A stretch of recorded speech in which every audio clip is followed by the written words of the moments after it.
무시당하던 58살 주차관리원, 단 3분 만에 불길 속 아이를 구하다. 20년 만에 밝혀진 그의 정체에 소방서장이 무릎 꿇고 오열한 충격적인 이유. 전설의 특수구조대 대장이 왜 주차장에 숨어 살았을까? 서울 강남구에 위치한 대형 오피스텔 미래타워. 이곳에서 주차관리원으로 일하는 박진수 58세는 오늘도 지하 주차장에서 입주민들의 차량을 정리하고 있었습니다. 새벽 6시부터 저녁 6시까지 12시간을 쉬지 않고 서 있는 그의 일상은 언제나 똑같았습니다. 입주민들이 주차할 때마다 정중하게 인사를 건네지만 돌아오는 것은 무심한 눈빛뿐이었습니다. 여러분께서 주인공입니다. 구독으로 당신의 지혜를 나눠주시고 좋아요로 공감의 박수를 보내주세요. 특히 5층 502호에 사는 사업가 최민준 씨는 박진수를 대하는 태도가 유독 심했습니다. 30대 중반의 젊은 나이에 IT 기업 테크원을 운영하는 그는 박진수를 마치 투명인간 대하듯 했습니다. 어느 날 오전 9시경 최민준 씨가 검은색 외제차를 몰고 주차장에 들어왔습니다. 박진수가 공손하게 인사를 건넸지만 최민준 씨는 고개조차 돌리지 않았습니다. 차에서 내린 그는 휴대폰으로 통화를 하며 박진수 옆을 스쳐 지나갔습니다. 박진수 씨, 차량 번호가 바뀌셨네요. 등록해 드릴까요? 박진수의 친절한 물음에 최민준 씨는 짜증스러운 표정으로 손을 휘저었습니다. 알아서 해. 말투에는 하대와 무시가 가득했습니다. 박진수는 씁쓸한 미소를 지으며 고개를 숙였습니다. 이런 일은 하루 이틀이 아니었기에 그는 이미 익숙해져 있었습니다.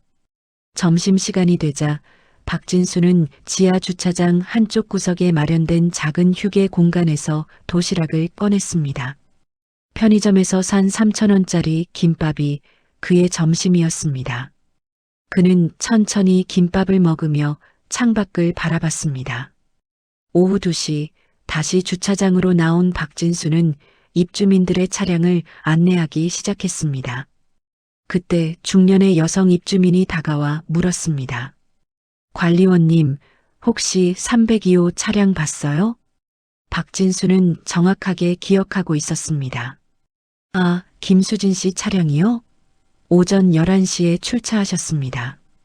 여성은 고맙다는 인사를 하고 돌아갔습니다.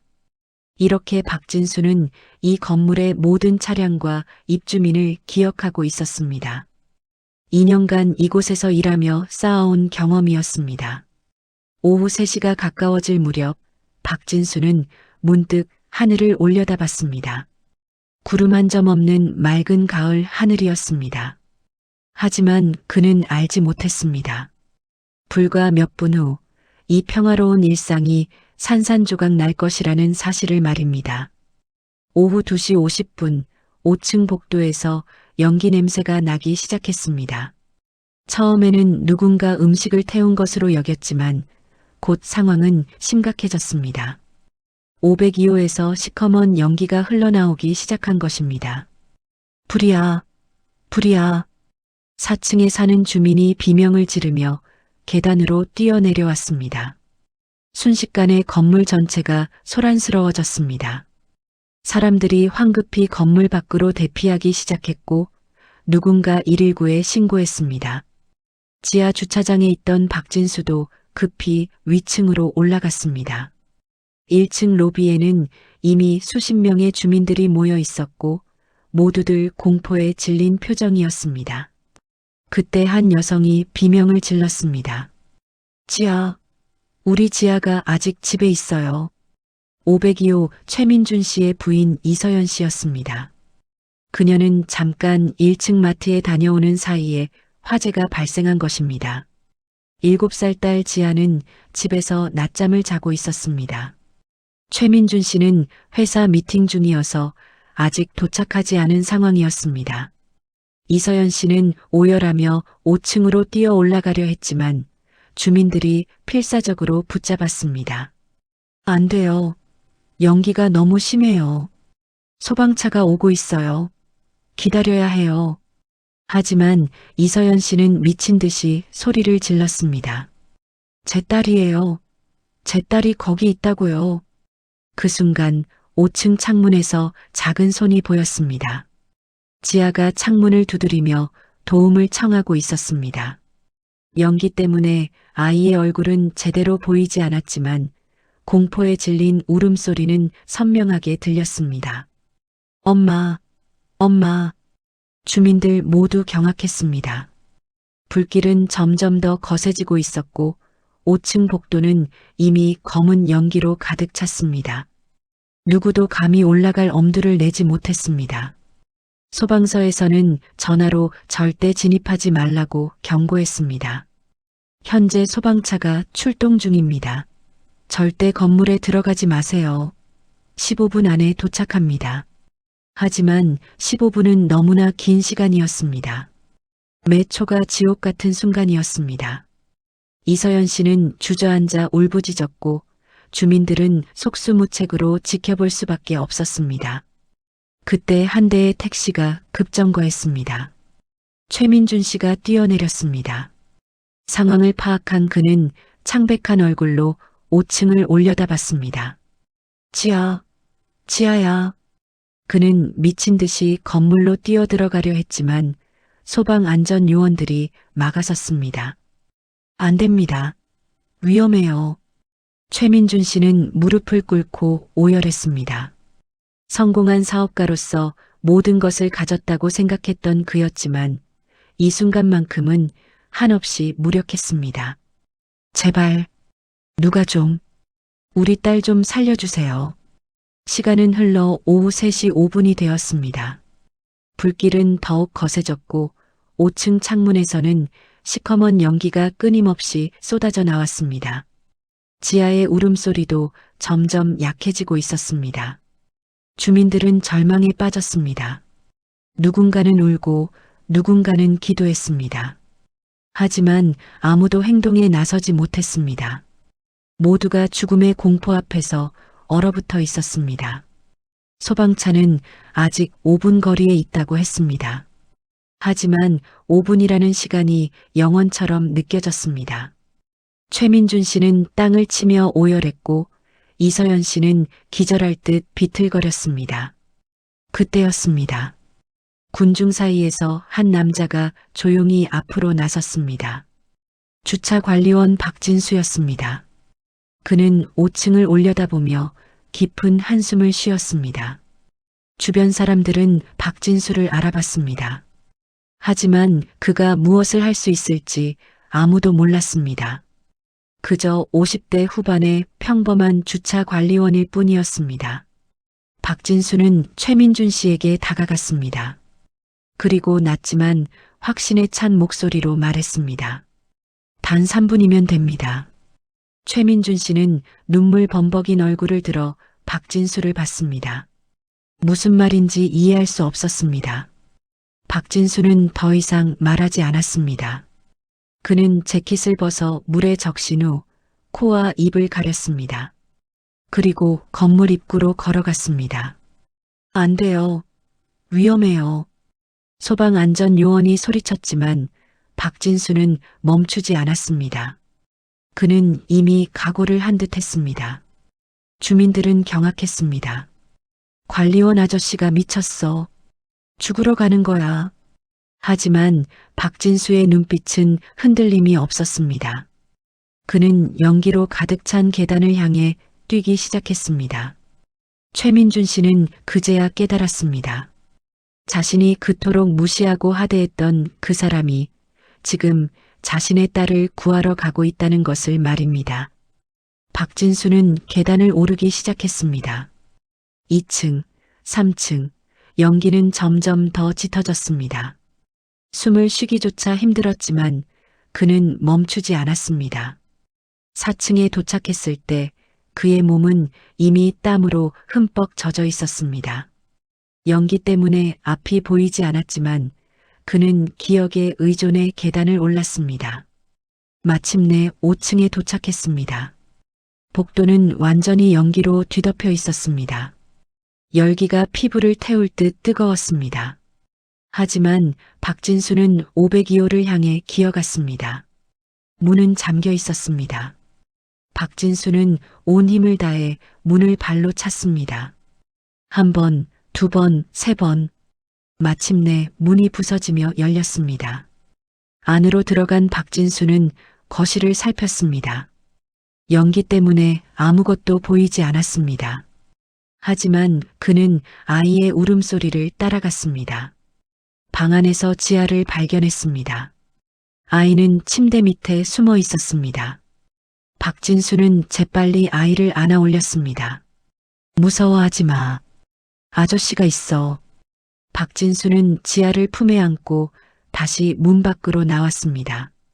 복도의 연기는 더욱 짙어져 있었고 불길이 벽을 타고 번지기 시작했습니다. 천장에서는 무언가 떨어지는 소리가 들렸습니다. 시간이 없었습니다.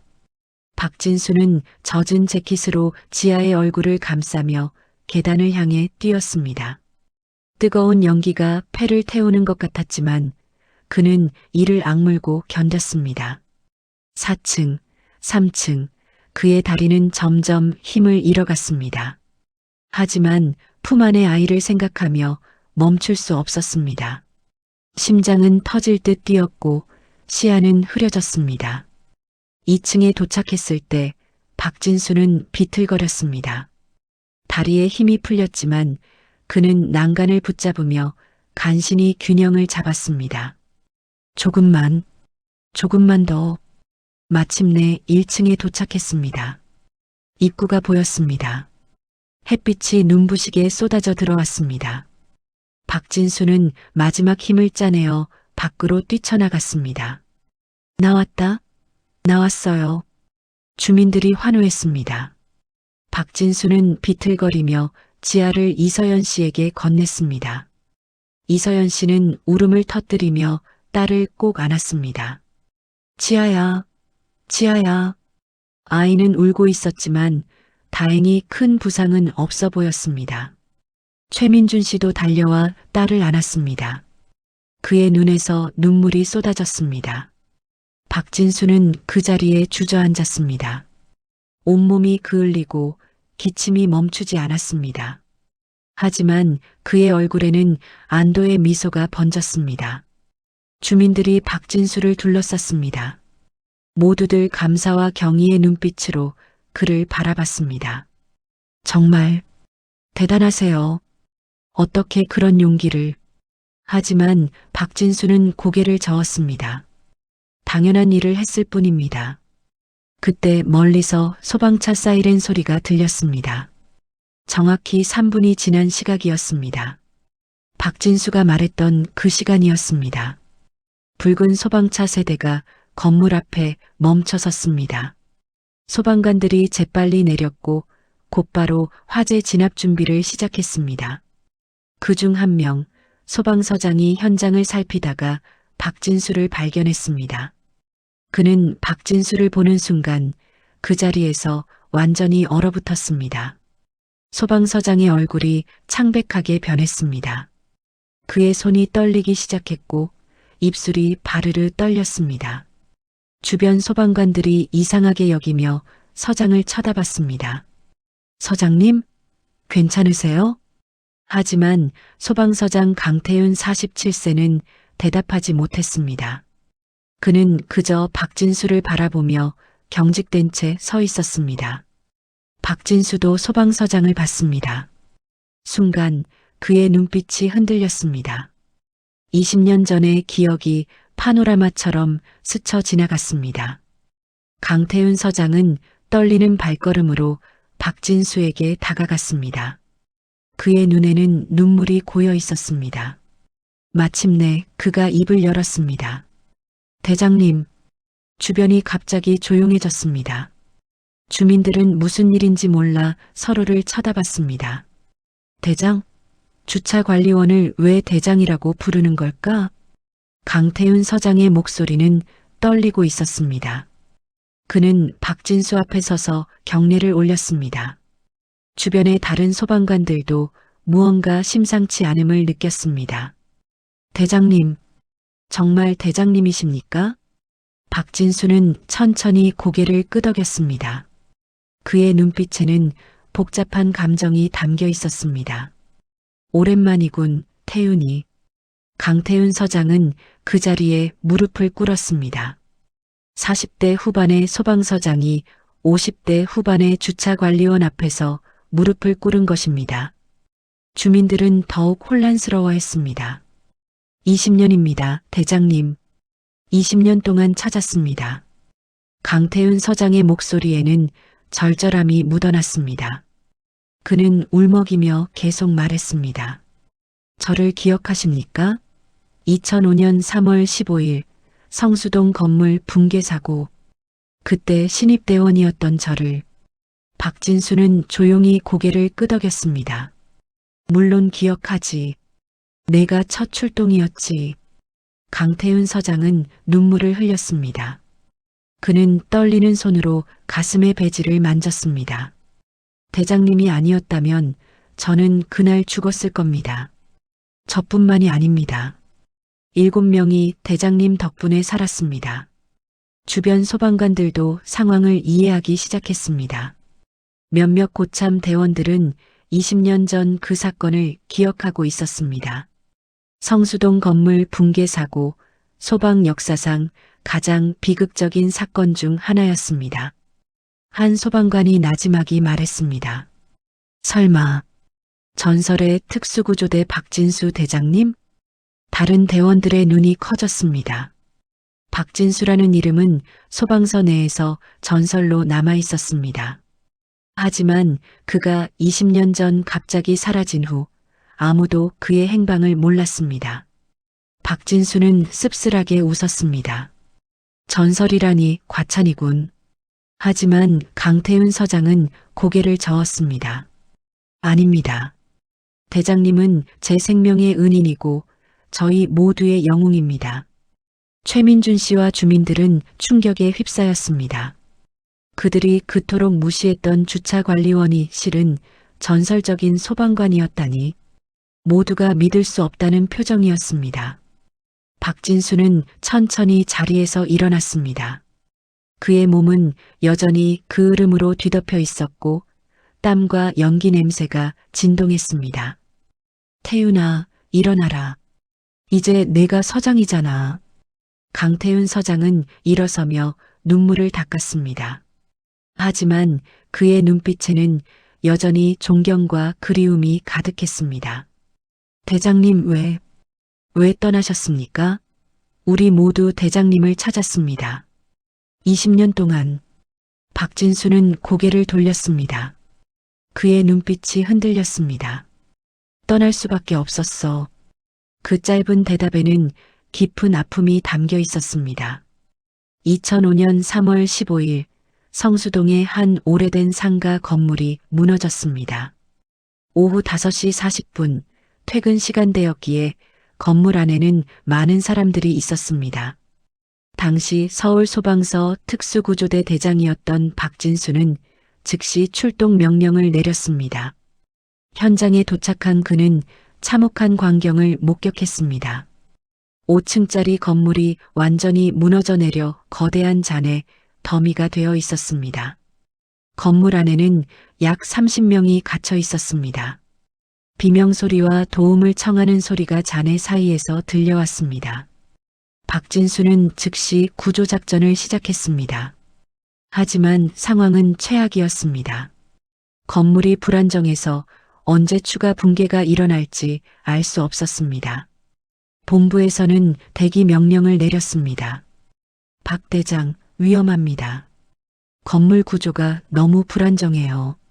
중장비가 도착할 때까지 대기하십시오. 하지만 박진수는 그 명령을 따를 수 없었습니다.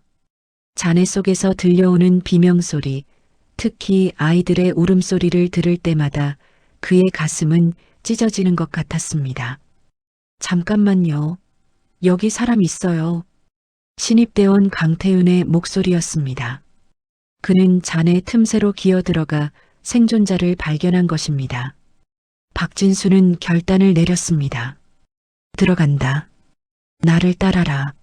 선배 대원들이 말렸습니다. 대장님 안 됩니다. 본부 명령이. 박진수는 단호하게 말했습니다. 저기 사람들이 죽어가고 있어. 명령이고 뭐고 사람을 살리는 게 먼저다. 그는 10명의 대원을 이끌고 잔해 속으로 들어갔습니다.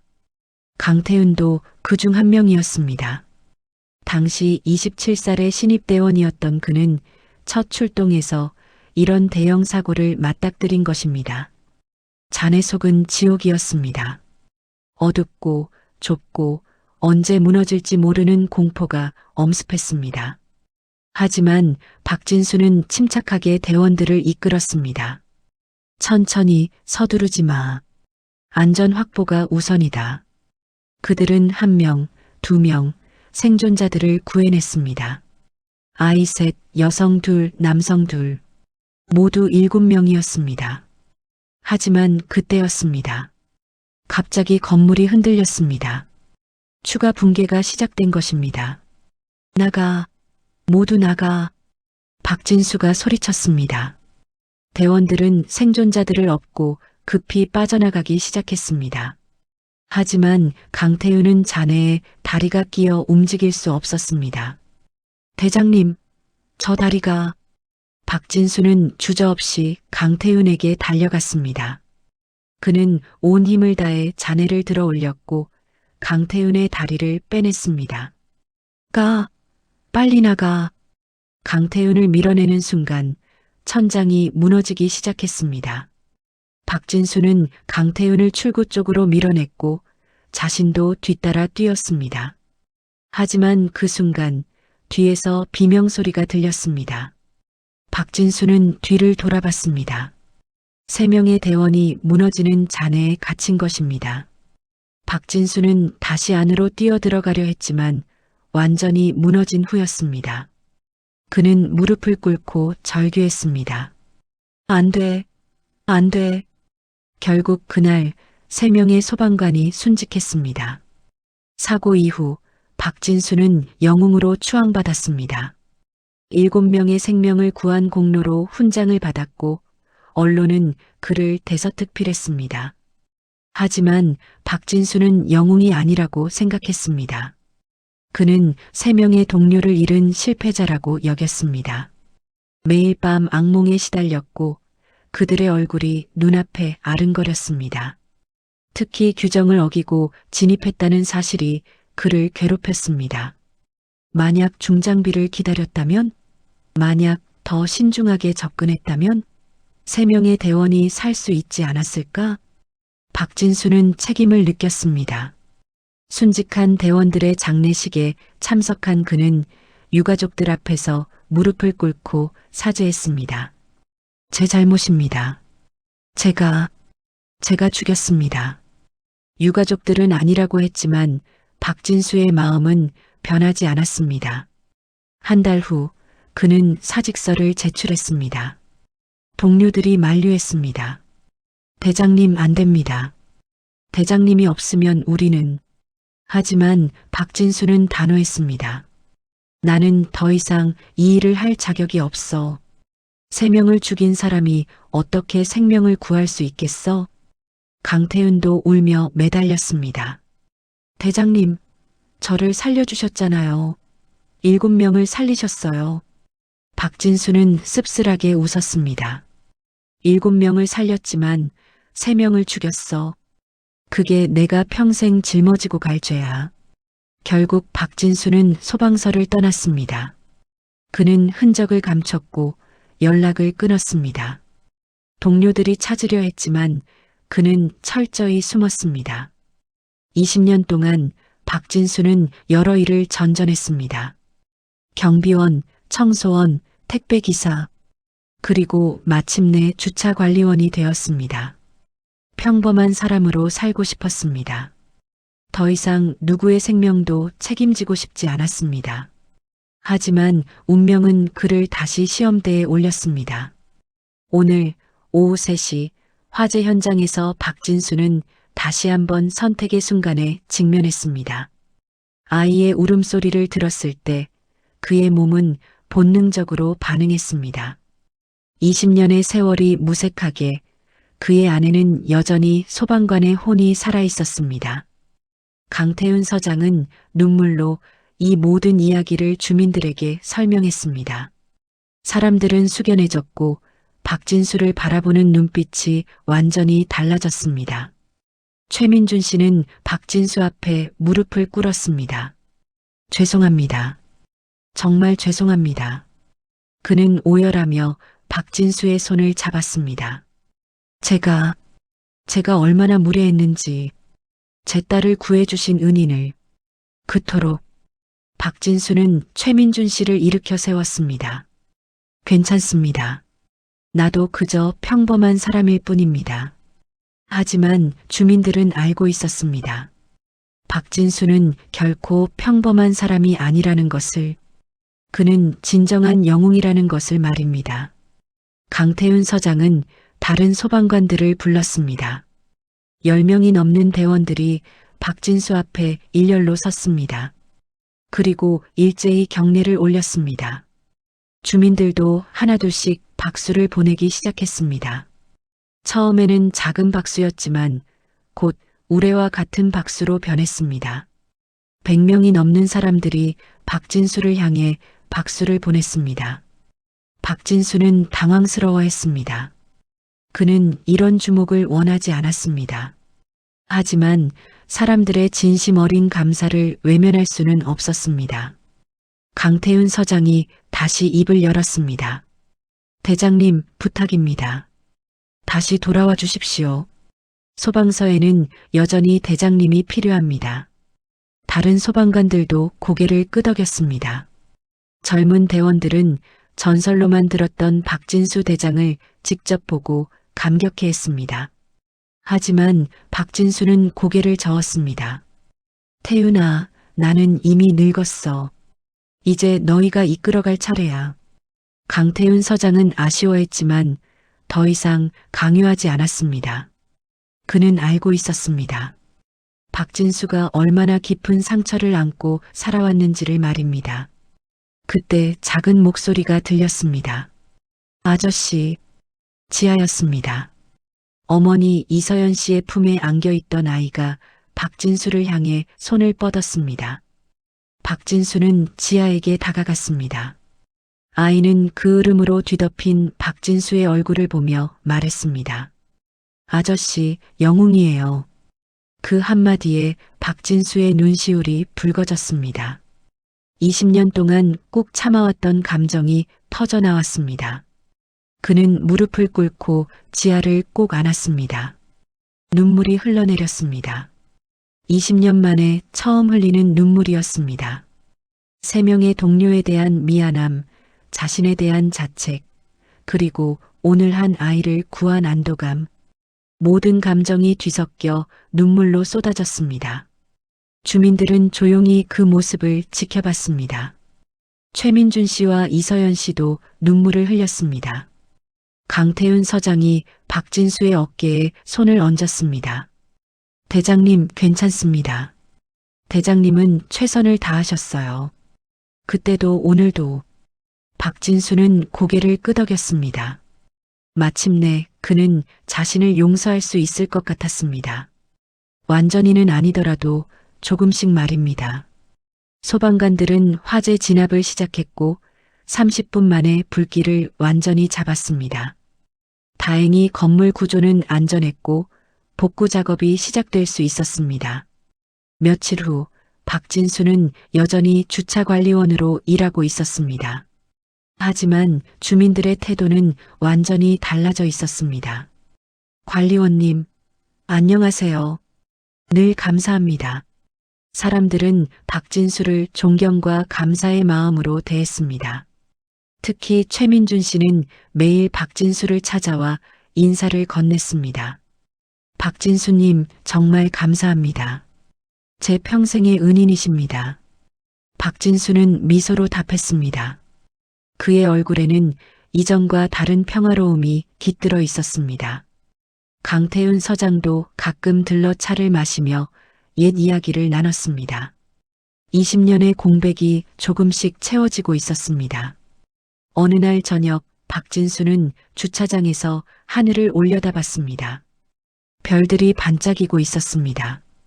그는 하늘을 향해 조용히 말했습니다. 형들, 이제 조금은 괜찮아졌어. 바람이 불어왔습니다. 마치 대답하듯이 말입니다. 박진수는 작게 미소 지었습니다. 20년 만에 처음으로 그는 자신이 살아있다는 것에 감사했습니다. 그리고 앞으로도 계속 살아갈 이유를 찾았습니다. 평범한 주차관리원으로 하지만 누군가에게는 영웅으로 박진수의 새로운 삶이 시작되고 있었습니다. 시청해주셔서 감사합니다. 여러분의 구독이 저에게는 큰 힘이 됩니다. 따뜻한 이야기 앞으로도 계속 전해드리겠습니다. 구독과 응원 진심으로 감사드립니다.